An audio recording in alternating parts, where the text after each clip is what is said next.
Is this working?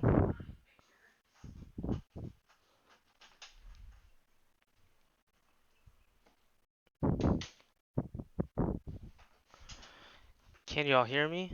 No? Yes, no?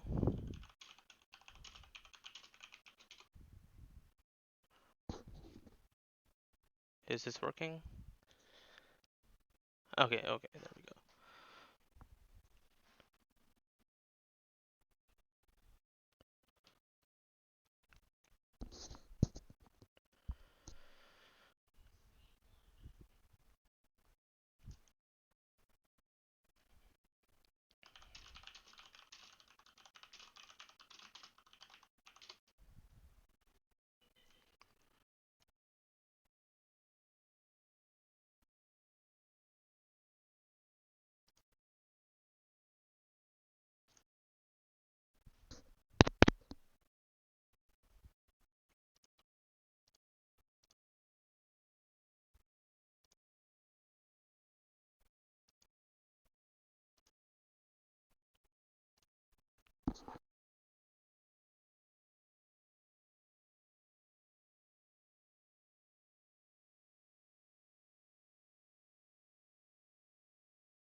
Okay, let's just gonna go with it then.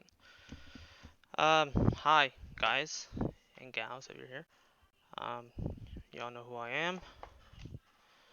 I'm gonna do a presentation on social engineering. I know some of you already went through this last semester. Well, get ready for round two because this one is updated and has some more stuff in it.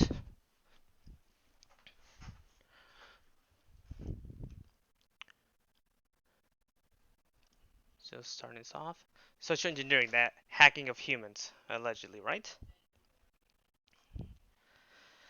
So described as using knowledge of human behavior to elicit a defined response.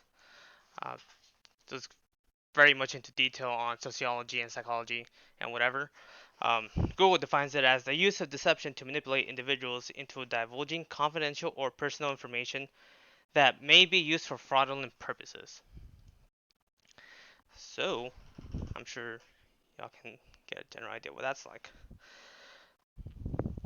Again, sociology and psychology. So, the whole reason this even works is because we as humans, we have our those things that make us unique. Some of us are kind, some of us are uh, assholes, whatever. We all have our own personalities. So people can use that against us in order to get something from us.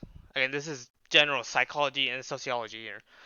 Y'all have taken those classes, you know what I'm talking about. But social engineering, manipulating. That's all it is. You're manipulating people into doing something that you want them to do so that you can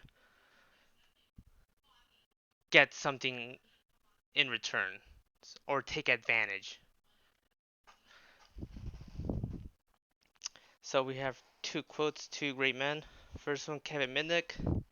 Y'all don't know who he is. He, back in the 90s, he was a dude who hacked into a whole bunch of places using social engineering.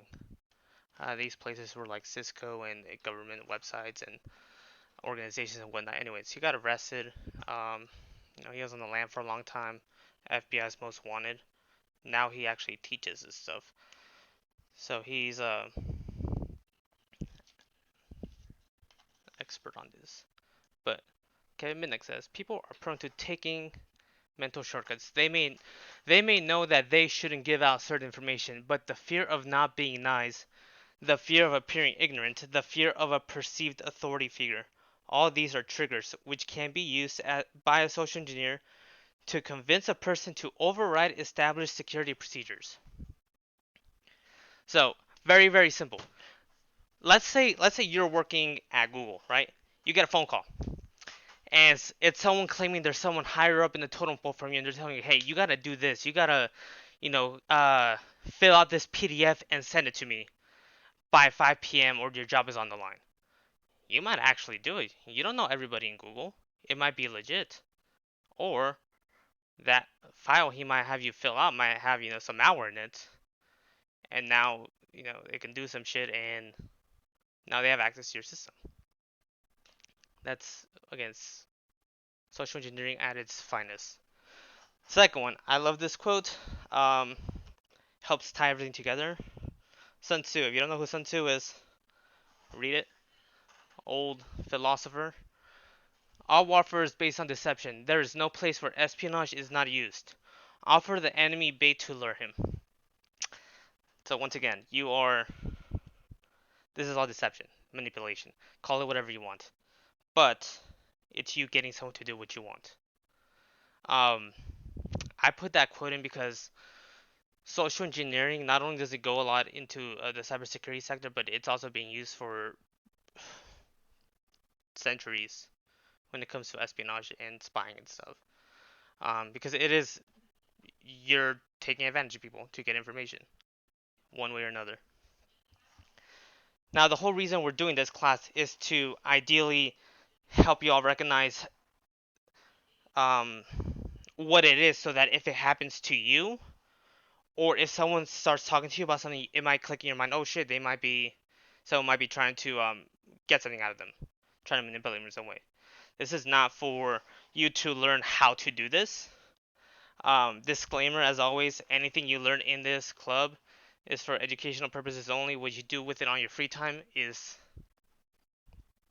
not our concern. Um, just don't tell us. Anyways, moving on. Types of attacks and real world examples. So, why talk about social engineering? All of us here are tech savvy. All of us here want a career ideally in some sort of computer science or technology or engineering um, field.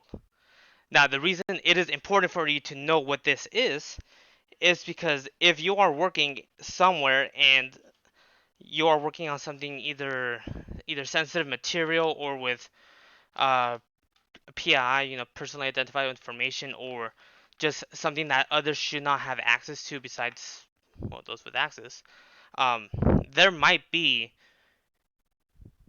people who will try to get access to get that stuff. Now, uh, again, this is getting kind of broad, but it doesn't matter what job you're in. You'll always have access to something that others should not have access to. Even if it's as simple as, hey, you're working receptionist. Well, you as a receptionist, you probably have access to some stuff on your computer that others might want. So, being able to understand and look at the science of what all this is good. Social engineering is a component of the attack in nearly one of three successful data breaches, and it's on the rise. This was in 2016, still a hot topic. Um, Long story short, it is very easy to be affected by this because I don't want to say people are dumb, but people are dumb. And usually, if it doesn't work on one person, it's as simple as try and get out on a few different people until you find a quote unquote sucker that will fall for it. And that's why it's so common to us, because it's really, really easy to do and it's effective. And, those of you interested in cybersecurity very much will be aware of this. 5 common attack methods. So, dumpster diving, exactly what it says. Pretexting and vishing, that's imagine phone calls or texts. Phishing, some of you are aware of this. You get an email with, hey, here's a great offer, or whatever. Physical entry, you literally break into the place or sneak in or whatever. And enticement, that one's a special one where it's like you're kind of convincing them to do it. for their own benefit. I'm also trying not to speed through this because we do have some time. So, dumpster diving. Uh, if not properly discarded, sensitive information may be discovered by hackers in waste receptacles and dumpsters. So it goes in, printed emails, credit cards, diagrams and stuff, even notebooks. Uh,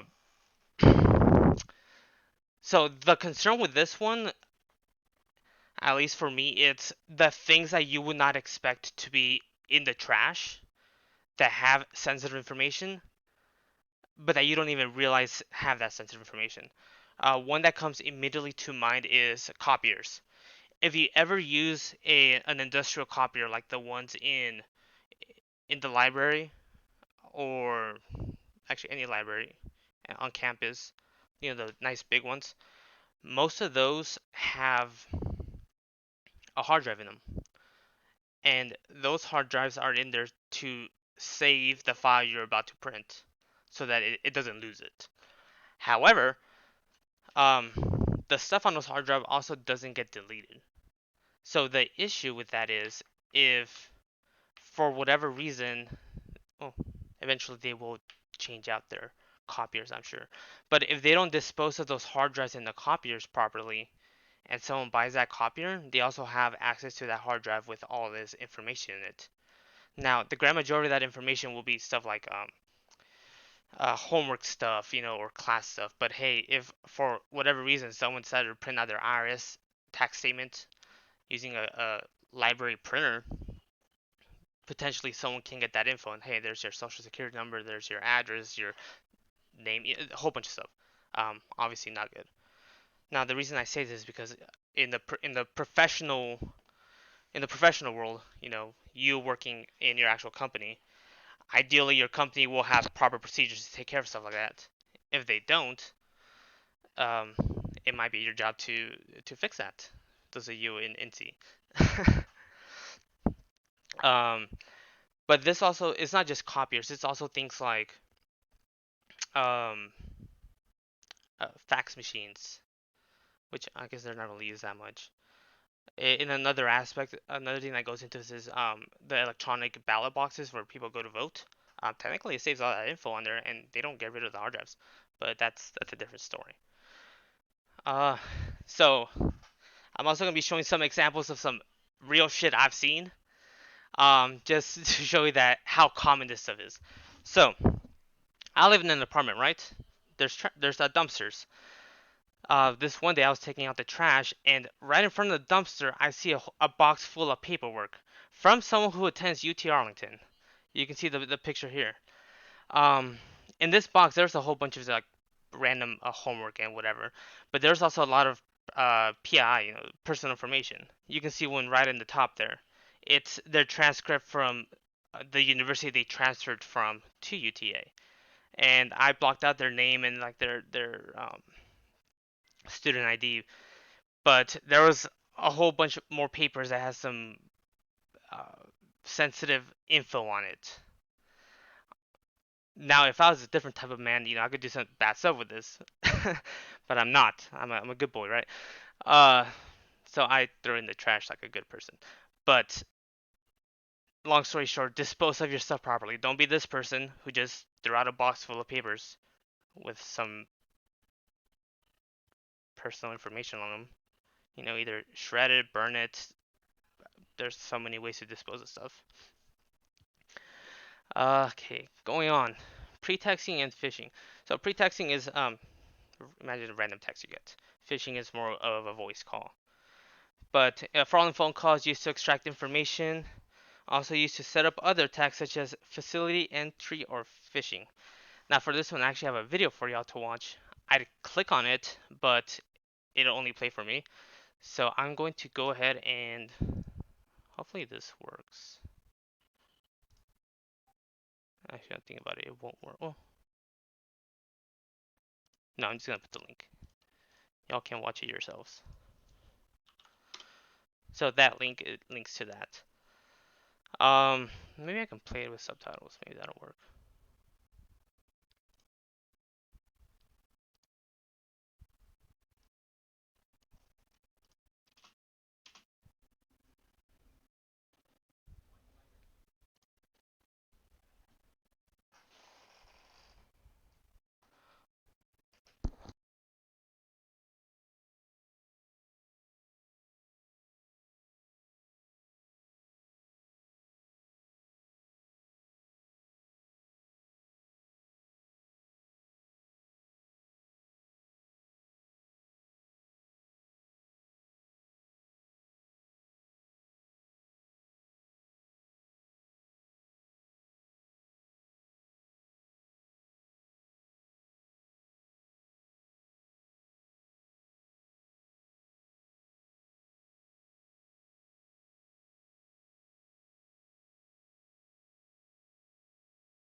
Sorry, for those of you who couldn't see or hear, it's because YouTube blocks copyrighted info, quote unquote. Um, oh, what the heck? Shut up, you. Yeah, I figured they might or might not actually block it because technically it's someone else's video. But I said put the link in there if y'all want to watch it, um, while I'm speaking or whatever. But essentially, you have this lady. She's a social engineer, and in real life, you see her get this dude's email, change his password, all that by manipulating the dude on the phone into doing what she wants by pretending to be a vulnerable young mother who needs help desperately. Again, that's how that social engineering is. You're manipulating people. It just there's a lot of different ways for you to do so. This is her way or one of her ways. Um, so keep this in mind whenever, say, you get a weird phone call and you're like, why am I getting this phone call right now? Or you get a strange text or email.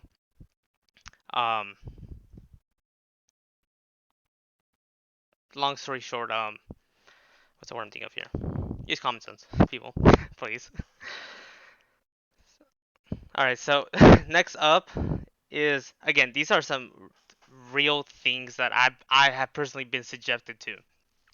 So the first one is my phone log for a day, in which I had been repeatedly called by Chase, Citibank, and my personal favorite, Scam Likely, which Google blocks and tells me it's a scam. But um, nowadays, it is possible to spoof. Rewinder. Spoofing is making it seem like you're getting in touch with someone through a legitimate number or email or whatever. In this case, numbers, phone numbers. But two of them pretended to be Chase and Citibank, and they called me using a real Chase and Citibank phone number. If you Google it yourself, you'll find out that it comes up as Chase and Citibank. Um, however, I know that these were two um, phishing calls is because I have neither a Chase or a Citibank account. So why would they be calling me? um, but sometimes you might receive these calls too. Something to keep in mind: if your bank ever calls you, they will never ask you for your password. They will never ask you for your personal information. They will only ask you for things that they already know, which would be like a pin you set up or uh, a security question or something like that. They won't ask you for things like, hey, can you tell me your name and your uh, the last four of your credit card? They won't. Keep that in mind. Second one, this one actually went to my voicemail because again I ignored it because it's been happening so much. But a nice young lady who was calling me and telling me, hey, do you need help with your student loans? We noticed you have a lot of, student loan forgiveness program. Reason I knew this was fake is because I don't have any student loans. So what's student loans, right? um, but again, same situation. You will not be contacted by these people through a voicemail or through a random call. You will have to sign up for this stuff. These are all scams. Don't fall for them. Okay, phishing. This one, this is more of the email aspect of it, where you get a random email and it's trying to make you do something. Uh, on here it says phishing is a process of crafting emails that appear to be from a trusted source and typically invite the recipient to either supply confidential information or click on a malicious link or attachment. So, phishing is very commonly used in conjunction with malware, in the sense that the links they send you or the things they make you fill out have some sort of malware in it, and then that infects your computer, and from there they can do other things. Oop, no, go back. So, tips for identifying it: the email asks you to update your account information. It will never do that. It won't tell you to, hey, please reply to this email with your updated info. It's not gonna do that. Unfamiliar layout designs with no verification images, and the email provides unfamiliar hyperlinks.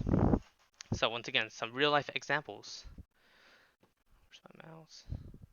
So the first one, I'm sure y'all may have gotten this email or a variation of this email sometime in the beginning of this semester or last semester. Um, this is this one phishing email that was being sent out to a whole bunch of students is saying, hey, here's a job opportunity. Blah blah blah. It looks pretty nice. You're working 1 hour a day, 2, 3 times a week, and then if you actually reply to them, they will say that you'll be getting something like $500 a week by like being like a mystery shopper or something dumb like that. It wasn't true though. What will actually happen is, um, you would send your resume to that Gmail, and then they would reply to you saying that they can open your resume, and then they will send you a PDF of a resume template for you to fill out. Only problem with that is that a PDF has malware in it. I don't know how many people got hoodwinked by this, but I'm sure there's a few. To add to that, there's no William Harold, there's no help desk at UTA, there's OIT. And that thing down here that says virusfreeavg.com, that's just a picture. It means nothing. The second one, this one I actually got yesterday. I put it in here because it's kind of silly. But allegedly, someone won the Powerball, and because of COVID-19, they offered me 1.7 million for whatever reason. Um, and they asked me to send them all this personal information so I can get my money. Yeah, that's not how it works. uh, yes, be wary of what you get. Some phishing mails are very clever. Both of these you can see and the second one especially, it's poorly written and just a mess. The first one you might think it's legit because you think it's coming from the actual university, but it's not. They just happen to have your university email and some pretending to be from it. So it's a lie. Okay, common bait, sweet deals. Free stuff, limited time offers, package delivery. Uh, the one that you may have gotten from the university last semester was one of those free stuff things, because they were offering you to go be a mystery shopper, and you'd get paid, and you'd also be able to keep the stuff that you bought. Um, and that's not how it works. um, I haven't really seen the package delivery ones too much. Oh, let's go ahead. The tech support one, that's the one that was mentioned previously about how like you need to change some account info, and that you gotta see this. This was my personal favorite because so we all have parents, right? Some of our parents aren't super tech savvy. I know my mom isn't. Um, so if I got an email from my mom using the email account she never uses with like a picture of a cute cat saying you gotta see this, I'd be super worried because I'd be like, Mom, when did you get a computer? How'd you learn how to use email? Things like that. This applies more to like the old generation who didn't really send emails. But it could also be if you get like a text from your mom and it says something really odd that you're like, my mom would never send this. Things like that. Okay, and last one. So this is allegedly from Amazon.com. Again, they didn't even spoof the email. They just put it as their name, and then their actual email is a whole bunch of gibberish. Um, but allegedly this is an invoice for an Amazon purchase. Then if you open that Word document, a Word macro will pop open and start doing some stuff. Thankfully, I opened this on um, a VM, so nothing actually got infected. But as soon as I opened that Word document, this Trojan horse popped up, literally called Phishing Agent of Trojan. So it's a Trojan horse, and it started trying to scan my computer for things with certain uh, names in it, like passwords, like something that had the name passwords or IRS or a whole bunch of dumb stuff. But it was just trying to see if I had any sensitive information in my system, and if it found any, I'm assuming it would have uploaded it somewhere without me knowing or whatever. Um, but just to show y'all what can actually happen if you open something like this, there strong possibility there's malware in there, and it will do some shady stuff. So be careful what you open.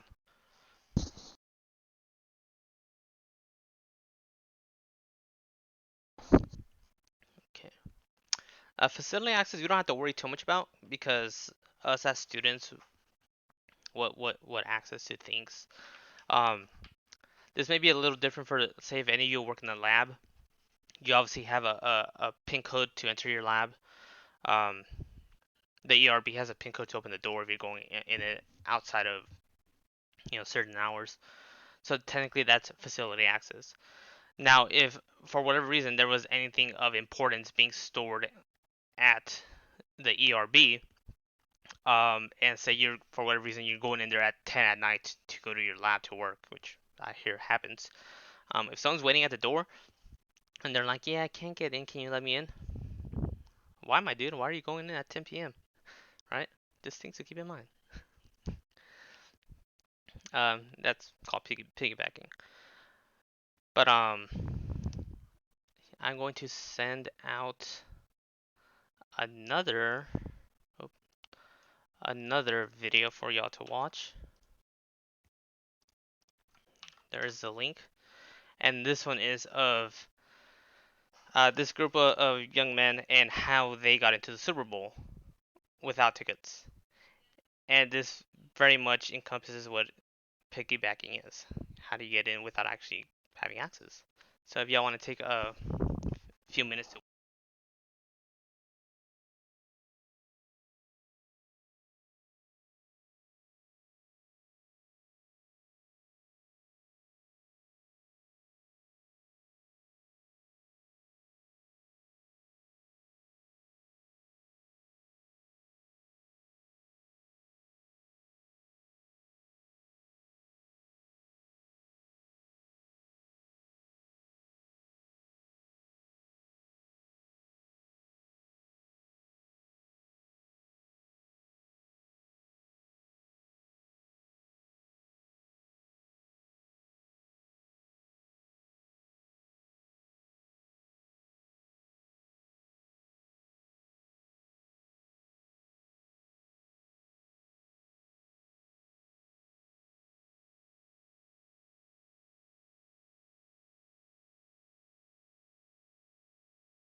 Anyways, I'm assuming y'all are about halfway done with that video, but just of it is they pretended to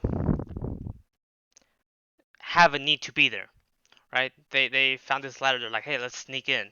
Originally, they weren't gonna use a ladder. They were gonna social engineer their way into there, saying, hey, we're working here to do I think it was catering or something, but they found the ladder and then they used that to make a different video. But the same thing comes to mind. Um, if you pretend to need to be there, people will not ask questions. This is very common in work sites. Like, say, someone comes in with a hard hat and a clipboard, and they're like, "Yeah, I'm here to, inspect the fire sprinkler system." You might not double click. You can be like, "Okay, maybe that's their job. I don't know. Their ID looks realish. How do I know what the fire inspection dude really looks like? So you might actually hold the door open for him, or it might be a dude in construction worker here saying he's here to fix the elevator. Again, if you have no idea what the dude looks like, it might actually be him. How would you know? Um, but essentially, pay attention of who's following you behind those doors. If it's someone you already know, it's supposed to be like, hell, hey, this is my coworker who I've known for 3 years. Okay, yeah, they're allowed to be there. But if it's some Joe Schmo, you never know. Um, again, the reason why I'm bringing up all these things is once you are in your professional careers, if you are the poor schmuck who causes a security incident and lets in some dude who ends up being a pen tester or, God forbid, something worse, uh, you might get a tongue lashing by some of the higher ups. So be aware. Okay, and then last one is enticement, and this is actually my personal favorite. Uh, enticement is, oh god, if you ever find a random USB drive in the ground, are you gonna go and plug it into your laptop? I hope not. I really do. Um, but that is essentially what enticement is. Um, people who leave stuff out with the hopes that you will then bring it into your worksite and plug it in, and that stuff probably has some malware in it. So I have one example in rubber duckies. For those of you who don't know what rubber duckies are, they are it's a special kind of USB drive that you can it has some software built into it where once you plug it into a computer, it immediately starts running any scripts that are within the USB drive. That is obviously a huge no for many, many reasons, but they are commonly used nowadays because I don't want to say people are dumb because I keep saying that, but people are dumb. Um, I don't have a webcam, so you're out of luck. um, but yeah, it's very common for Karen from HR to find a USB drive and then she takes it to work, and then when she's bored she plugs it in just to see what's in there, and she might find a cute cat pic, but in the background there's a whole bunch of stuff being ran, and gotta help Karen. Down at the bottom left, I have the USB hygiene thing. Essentially, just if you find a USB drive, don't plug it in. Just assume that it's compromised. This also applies to like SD cards and literally anything that's plug and play. I mean, you can put some scripts inside like a mouse if you wanted to. There's so many ways to make a rubber ducky. Easiest is of course with a SD card or a USB, but um, the one that comes immediately to mind, and this is of course a DEF CON thing, but if y'all don't know what DEF CON is, it's like a security conference that happens every year that a whole bunch of people go nuts over. But this one year, this one dude put up a phone charging station, which had a bunch of USB cords. And yes, if you plugged in your phone and you plugged in your phone, it would charge it. Great.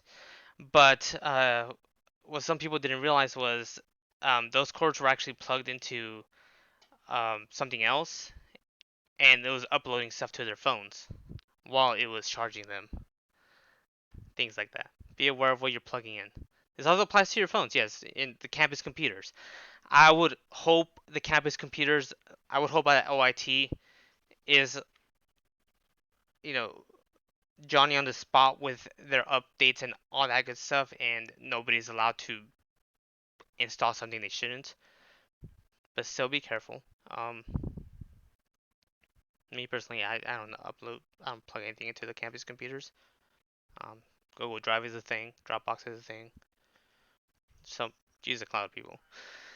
And then this one. So, in a future workshop, Erica will most likely be going into detail on this particular slide about Stuxnet, or maybe like how it works or whatever. But I wanted to bring it up because this is the prime example of don't plug stuff in where it shouldn't go. So for those of you unfamiliar, Stuxnet is a very famous internet worm. Is it a worm? Virus? A worm. It was a worm. Very famous worm that was made specifically to destroy the uranium centrifuges in Iran. And this was back in 2010, I believe, maybe a little earlier. But this was made in a way that it would not take effect until it found a specific driver or something for a specific type of software or hardware, and then it would kick in. That's essentially what a worm is. But the way they even got Stuxnet into the system, this so let me rewind a little. The Iranian uranium enrichment facility was air gapped, as in they had no internet inside of it. There was no way for a worm to be introduced through the internet because there was no internet. It was all just here's a computer and it's not connected to anything except the other computers inside this internet. And the way they got it in is they scattered a few USB sticks outside the facility, and one of the workers at the facility got it, went in, plugged it in, and that destroyed the centrifuges in the Iranian uranium facility. Um, that's an extreme example of what could happen, but it happened. Um, if y'all are ever planning to work in anything government related, you're gonna know not to plug in random USBs. Um, Hope you keep that in mind. All right, and then oh, sorry, best defenses. So I've already touched up on this as we've gone on, but um, it comes down to common sense. If it sounds too good to be true, it probably is. Nothing is free. You know, someone might try their hand at trying to social engineer you just because they might think you're gullible. Ideally, you won't fall for it. I hope by simply being a part of this club, you'll be a little more smart about not falling for things like this. But hey, never know. Um, Another reason I bring this up is there are ways to hack into things without specifically having to program anything or use any technology. You can sweet talk your way into things, as you've seen. Uh, Social engineering is kind of like it's been called like lazy hacking, in which you don't have to actually code and all that, but it is very effective, and it's very effective because people don't realize it's a thing.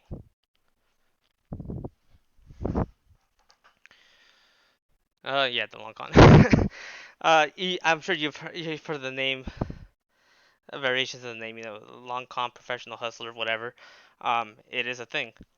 In the real world, the people that do social engineering as an actual career are like penetration testers. Um, Simply because that's their job. Their job is to see where the vulnerabilities are.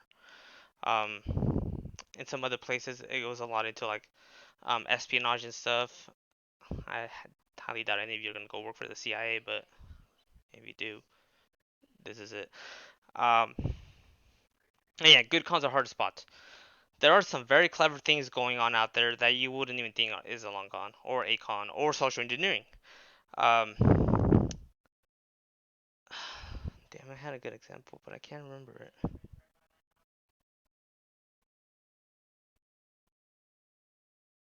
It mostly comes with job offers.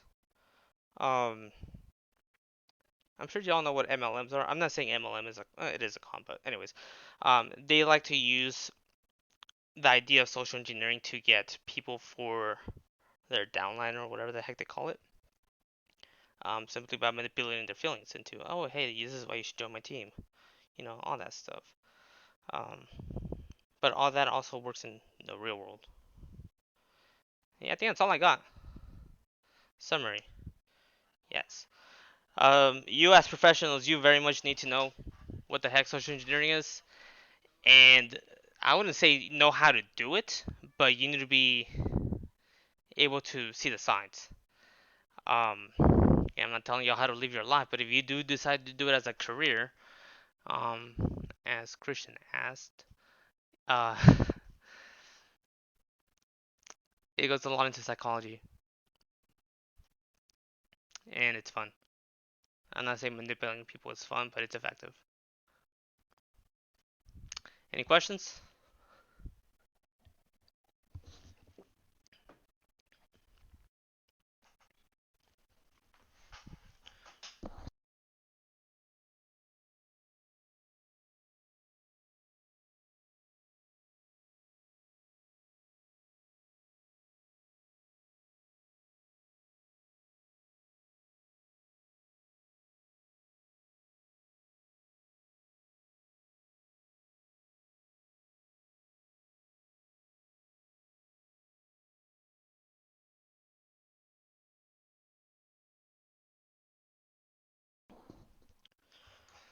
Okay. One other thing I want to bring up is I mentioned Kevin Mitnick before, and I mentioned his career. He was on the FBI's Most Wanted and very good social engineer. But he has written a number of books on social engineering that I highly recommend you read if it's something you're interested in. He goes a lot into more the details of how specific things are done, and then he also has a lot of real world examples, or not real world, but um, explanations on certain things. Hi, Diego.